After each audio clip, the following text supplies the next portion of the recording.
Spine हमारे शरीर का सेंट्रल सपोर्ट सिस्टम है। ये मस्कुलोस्केलेटल सिस्टम के अलग अलग पार्ट्स को भी कनेक्ट करता है। हमारे बैठने, उठने, चलने, झुकने में स्पाइन बहुत मददगार है। बैक पेन और स्पाइनल पेन अब बूढ़े और जवान दोनों तरह के लोगों में बहुत कॉमन होता जा रहा है। बैक पेन एक ऐसी गंभीर समस्या है क्योंकि ये किसी भी व्यक्ति को कई दिनों तक या कई सालों तक बेड रिडन बना सकती है। बैक पेन और नेक पेन सफर करने वाले 20% लोग 16 टू 34 के एज ग्रुप में हैं। ऑन एन एवरेज इंडिया में 45% लोग अपने स्पाइनल ट्रीटमेंट को अक्सर निग्लेक्ट कर देते हैं। स्पाइनल पेन और इसकी डिसेबिलिटी के प्रति लोगों को जागरूक करने के उद्देश्य से प्रतिवर्ष 16 अक्टूबर को वर्ल्ड स्पाइन डे मनाया जाता है। यह दिन स्पाइन हेल्थ के इंपॉर्टेंस को बढ़ावा देने के मकसद से मनाया जाता है। वर्ल्ड फेडरेशन ऑफ कायरोप्रैक्टिक द्वारा इस दिन का आयोजन किया जाता है। वैसे भी गुड स्पाइन हेल्थ के लिए जरूरी है सक्रिय रहना। मेडी सर्कल में हम वर्ल्ड स्पाइन डे सीरीज का आयोजन कर रहे हैं, wherein we will be featuring experts in this field to understand and create awareness about good spine health. Hello नमस्कार, मैं हूं अपराजिता मेहरा और आज इस पहल में हम बात करने जा रहे हैं डॉक्टर सिद्धार्थ शाह जी से। डॉक्टर सिद्धार्थ शाह एक कंसल्टेंट ऑर्थोपेडिक सर्जन है और आपके पास 11 वर्षों से अधिक का स्पेशलिस्ट एक्सपीरियंस है, जिसमें से 5 साल इंटरनेशनल एक्सपीरियंस के भी शामिल हैं, यूएसए, यूके, ऑस्ट्रेलिया, सिंगापुर से। He is affiliated with Raheja Fortis Hospital Mahim, PD Hinduja Hospital Khar, and Hiranandani Hospital Powai. He has published several pioneering research papers in the field of spine and joint replacements. Presently, he serves as section editor of Indian Journal of Orthopedics and is on the editorial board of the American Journal of Arthroplasty. He has several awards and recognitions to his credit. It is our real pleasure to host him today on MediCircle's Dr. Speak. Hello, welcome to MediCircle, Dr. Siddharth Shah. Namaskar, कैसे हैं आप? मैं ठीक हूँ, thank you very much for the kind introduction. All right, doctor. तो without any further ado, मैं सबसे पहले प्रश्न पर पहुंच जाती हूँ। मेरा फर्स्ट क्वेश्चन जो आपसे है वो ये है कि आप हमें कुछ स्पाइन की कॉमन प्रॉब्लम्स के बारे में बताइए। तो देखिए, दुनिया में 80% लोगों को जिंदगी में कभी ना कभी कमर के दर्द की शिकायत होती है। अब स्पाइन की प्रॉब्लम्स के बारे में जानने के पहले हम जो रीढ़ की हड्डी की बनावट है उसके बारे में संक्षिप्त में जानते हैं। तो रीढ़ की हड्डी हकीकत में कई सारी छोटी छोटी हड्डियों से बनी है, जिसे हम वर्टिब्रा कहते हैं, और ये वर्टिब्रा एक दूसरे से जुड़े हुए हैं। हर दो वर्टिब्रा के बीच में 3 जॉइंट्स होते हैं। बीच में एक बड़ा जॉइंट जहाँ पे डिस्क या गादी होती है, और साइड में राइट साइड में एक और लेफ्ट साइड में एक फैसेट जॉइंट करके छोटा जॉइंट होता है। अब जहां जहां जॉइंट है वहां पे मूवमेंट होगा। मूवमेंट होने से वहां पे वेयर एंड टेयर हो सकता है। वेयर एंड टेयर के कारण इन्फ्लेमेशन होता है और जिसके कारण व्यक्ति को दर्द या फिर अन्य लक्षण होते हैं। अब ये जो रीढ़ की हड्डी है उसका मुख्य काम है शरीर में जो नसों का समूह है, जिसे हम स्पाइनल कॉर्ड कहते हैं, उसका संरक्षण करना। तो रीढ़ की हड्डी के केंद्र में एक बड़ी नली होती है जहां से ये स्पाइनल कॉर्ड गुजरता है, और फिर हर दो वर्टिब्रा के बीच में छोटी नली होती है जहां से एक एक करके नस बाहर निकलकर हाथ या पैरों की तरफ जाती है। तो अब रीढ़ की हड्डी के या फिर कमर के दर्द के जो कुछ कारण हैं उसके बारे में हम विस्तार में चर्चा करेंगे। तो सबसे आम कारण है मसल स्ट्रेन। अब रीढ़ की हड्डी की जो स्नायु है उस पर अगर किसी कारण से अधिक तनाव आ जाता है, जो हो सकता है कि यदि आपने कोई भारी वजन उठा लिया या फिर आपने कोई अबनॉर्मल मूवमेंट कर दिया, जैसे ट्विस्टिंग हो गया, या फिर लंबे समय तक आपका जो पोस्चर है वो खराब है, अनुचित है, तो इससे स्नायु पर अधिक तनाव बनता है, जिससे कमर में दर्द होता है। फिर दूसरा एक कॉमन कारण है जिसे हम स्लिप डिस्क कहते हैं। तो जैसे मैंने आपको बताया कि 2 वर्टिब्रा के बीच में गादी है, ये गादी अगर किसी कारण से फट जाती है तो वो गादी अपनी जगह से सरक कर कमर में दर्द कर सकती है। इसके अलावा इसमें पैरों में भी दर्द हो सकता है। तो मैंने आपको बताया था कि जो नसें बाहर निकलकर पैरों की तरफ जाती है, अगर ये गादी जो फटी हुई है वो जाके नस को इरिटेट करेगी, तो जहां जहां नस जा रही है वहां पे आपको दर्द होगा। ये सिम्टम को हम सायटिका भी कहते हैं। फिर तीसरा एक कॉमन कारण है जिसे हम स्पॉन्डिलोसिस कहते हैं। तो स्पॉन्डिलोसिस बेसिकली एक वेयर एंड टेयर का प्रॉब्लम है। तो जैसे मैंने आपको बताया कि जॉइंट्स, जो रीढ़ की हड्डी में जॉइंट्स है, उसमें जब वेयर एंड टेयर होगा तो उसके कारण सूजन होगी और इसके कारण कमर में दर्द होगा। स्पॉन्डिलोसिस का एक और लक्षण है जिसे हम क्लॉडिकेशन कहते हैं। तो इसमें क्या होता है कि व्यक्ति जब चलना शुरू करता है तो कुछ ही मिनट बाद उनको पैरों में एक प्रकार का भारीपन या फिर पैरों का सुन्न हो जाना या फिर पैरों में झुनझुनाहट होना महसूस होता है और व्यक्ति को बैठ जाना पड़ता है। कुछ मिनट बैठने के बाद ही व्यक्ति को इस लक्षण से राहत मिलती है। तो ये क्यों होता है कि जब वेयर एंड टेयर होता है तो रीढ़ की हड्डी में जो नली है जहाँ से स्पाइनल कॉर्ड गुजरता है, वो नली का वॉल्यूम जो है वो कम हो जाता है, जिसके कारण वो नस सभी जगह से दब जाती है और ये क्लॉडिकेशन का सिम्टम होता है। फिर चौथा कारण है फ्रैक्चर। यदि किसी कारण से रीढ़ की हड्डी में कोई फ्रैक्चर हो जाए, जो कि मार लगने से, एक्सीडेंट होने से, या फिर व्यक्ति की हड्डी पहले से कमजोर है, जिनको ऑस्टियोपोरोसिस का प्रॉब्लम है, तो इससे फ्रैक्चर हो सकता है जिससे कमर में दर्द होता है। फिर कारण है अगर कोई इन्फेक्शन हो गया, व्यक्ति को अगर रीढ़ की हड्डी में टीबी का इन्फेक्शन हो गया, बैक्टीरिया का इन्फेक्शन हो गया, तो इससे भी दर्द होता है। और इन्फेक्शन में दर्द के अलावा दूसरे भी लक्षण जैसे बुखार आना या फिर व्यक्ति का जो वजन है कम हो जाता है, भूख लगना कम हो जाता है, तो ये दूसरे लक्षण हैं। फिर एक और कॉमन कारण है कैंसर। अगर रीढ़ की हड्डी में कैंसर, जो कि प्राइमरी हो सकता है, माने रीढ़ की हड्डी में ही वो कैंसर की शुरुआत होती है, जैसे कि माइलोमा करके एक कैंसर होता है, या फिर सेकेंडरी कैंसर, मतलब कि बदन के दूसरे हिस्से में से कैंसर फैलकर रीढ़ की हड्डी में जाके प्रॉब्लम शुरू करता है। जैसे किसी को ब्रेस्ट कैंसर है, प्रोस्टेट कैंसर है, ये फैलकर रीढ़ की हड्डी में जाकर दर्द शुरू कर सकता है। तो ये हो गए कुछ आम कारण कमर में दर्द। बहुत बहुत धन्यवाद डॉक्टर। मुझे लगता है इतने विस्तृत तरीके से और इतना डिटेल्ड, जिसमें आपने हर चीज बहुत क्लैरिटी के साथ एक्सप्लेन की है, शायद ही किसी डॉक्टर ने हमें बताई होगी। तो बहुत बहुत धन्यवाद इसके लिए। मैं अगला प्रश्न आपसे जो पूछना चाह रही हूँ वो है कि बहुत सारी चीजें आपने बताई, पर इनमें से आजकल जो हम लोग जिस तरीके की दिनचर्या जी रहे हैं, सेडेंटरी लाइफस्टाइल, प्लस हमारे काम करने का तरीका बदल चुका है। बहुत से लोग वर्क फ्रॉम होम कर रहे हैं, बहुत से बच्चे स्कूली आजकल पढ़ाई पूरी ऑनलाइन कर रहे थे। तो ऐसी सारी चीजों के चलते लाइफस्टाइल के बहुत सारे बदलाव आए हैं। तो इन लाइफस्टाइल की ऐसी कौन सी हैबिट्स हैं जो स्पाइन पर तनाव पैदा करती हैं? आप इनके बारे में हमें बताएं। तो कमर के दर्द की जो प्रॉब्लम है उसमें लाइफस्टाइल फैक्टर्स की बहुत ही अहम भूमिका है। हम सभी कोविड-19 के पैंडेमिक से जूझ रहे हैं।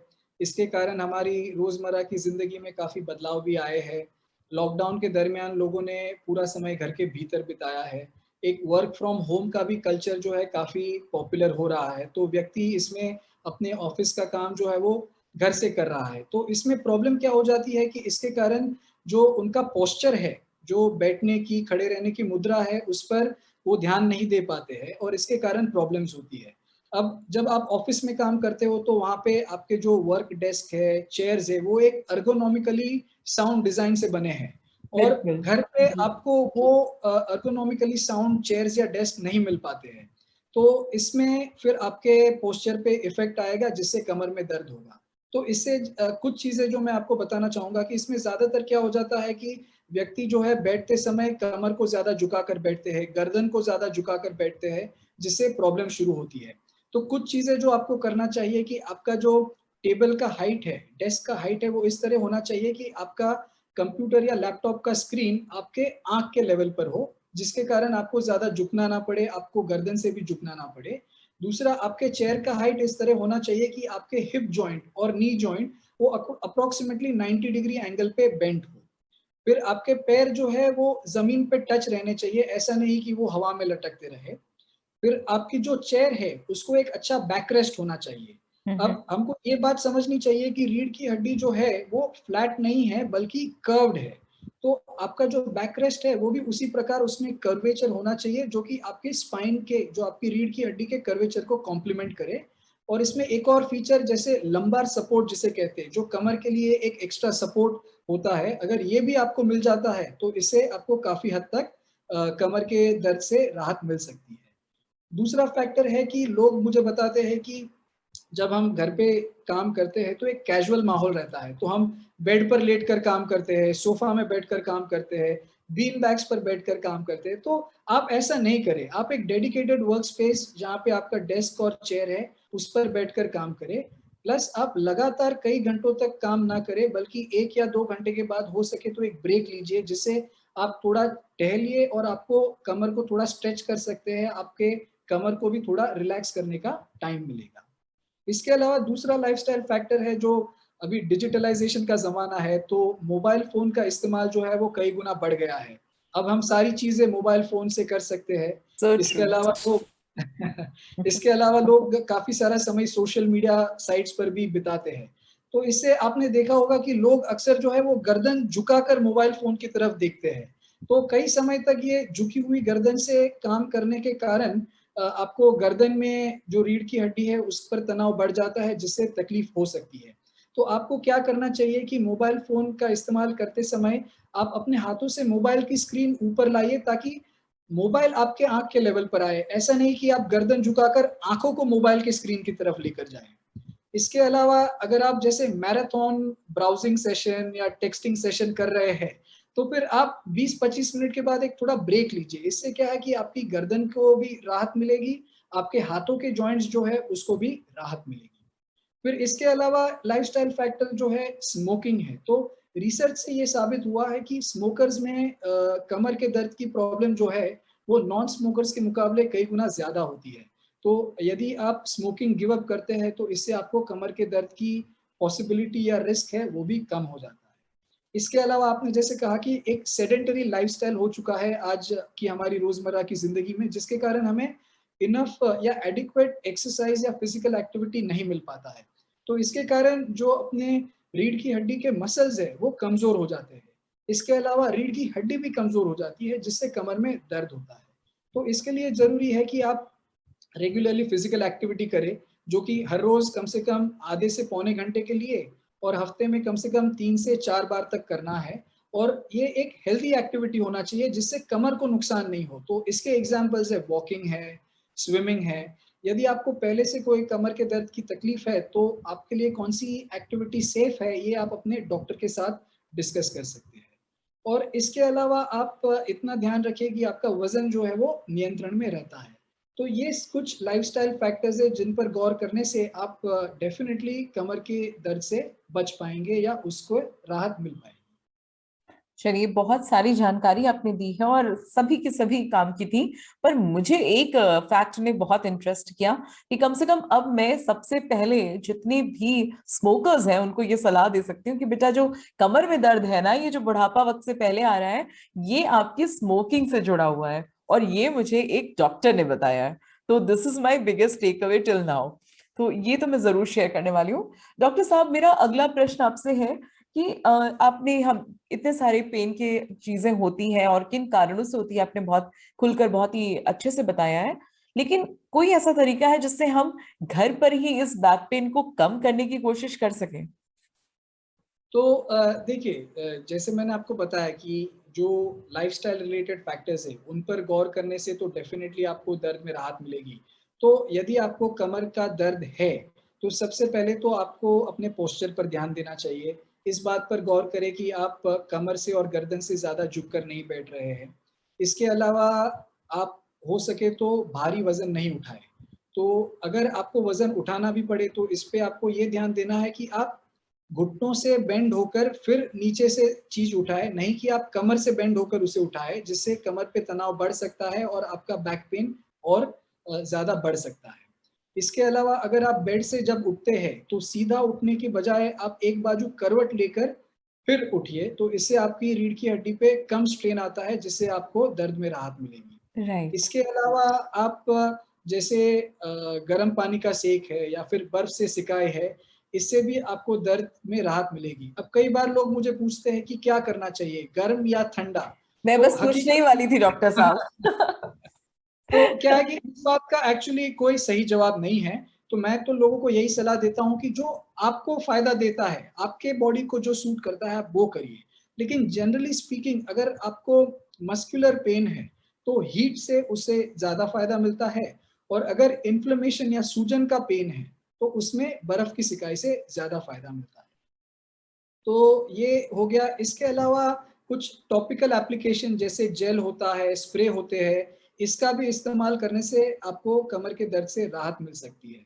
फिर एक और चीज़ जो पोस्चर में कई बार लोग अनदेखा करते हैं कि जब हम खड़े रहते हैं, तो आप ये ध्यान रखिए कि आप खड़े रहते टाइम दोनों पैरों पर समान वज़न दें। कई बार लोग जो है एक पैर पे ज़्यादा लीन करते हैं, जिसके कारण बॉडी वेट एक साइड पे ज़्यादा है, जिसके कारण कमर पे स्ट्रेन बढ़ जाता है।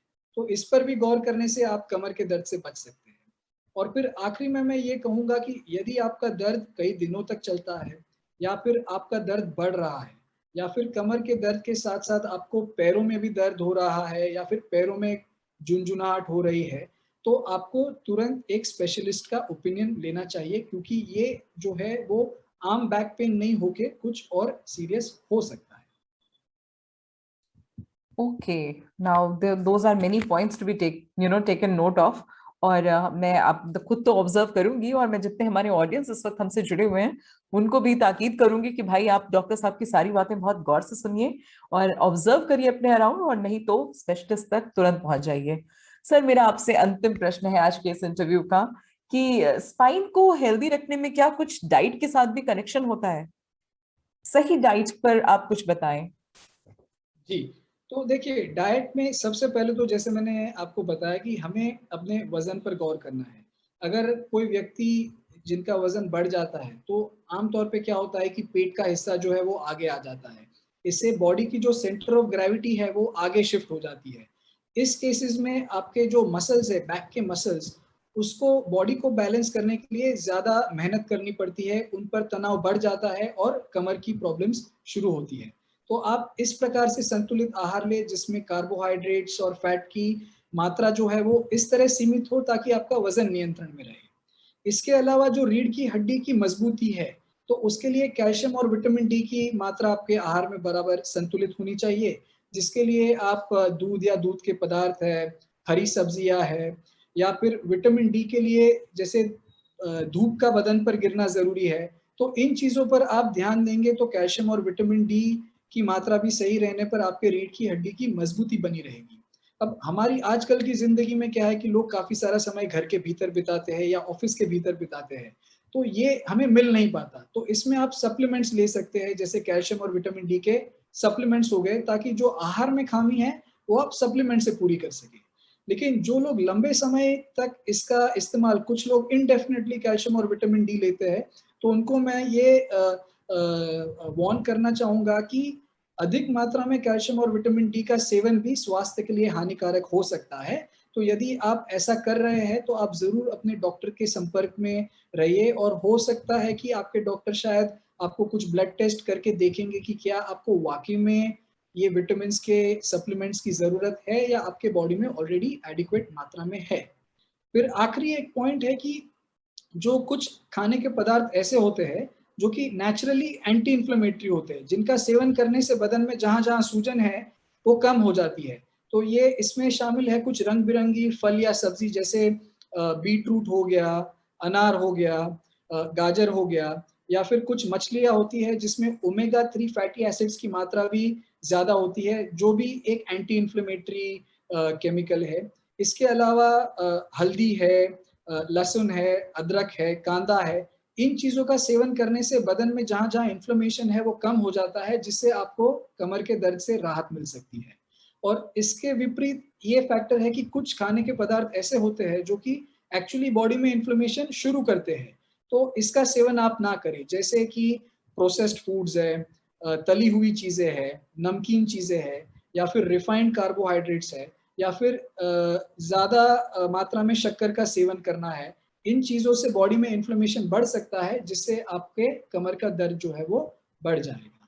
तो ये है किस तरह आप डाइट पर ध्यान देकर भी आप अपने कमर के दर्द से छुटकारा पा सकते हैं।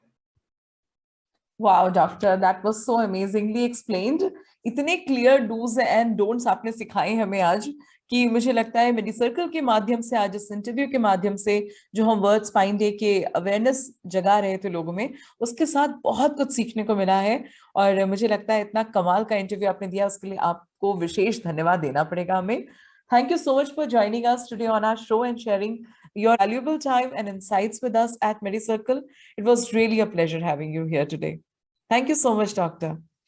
Thank you very much for having me, और टीम मेडी सर्कल का मैं शुक्रगुजार हूँ ये कार्यक्रम आयोजित करने के लिए, और आपका शुक्रगुजार हूँ ये प्रस्तुत करने के लिए। Thank you very much for having me. Thank you doctor.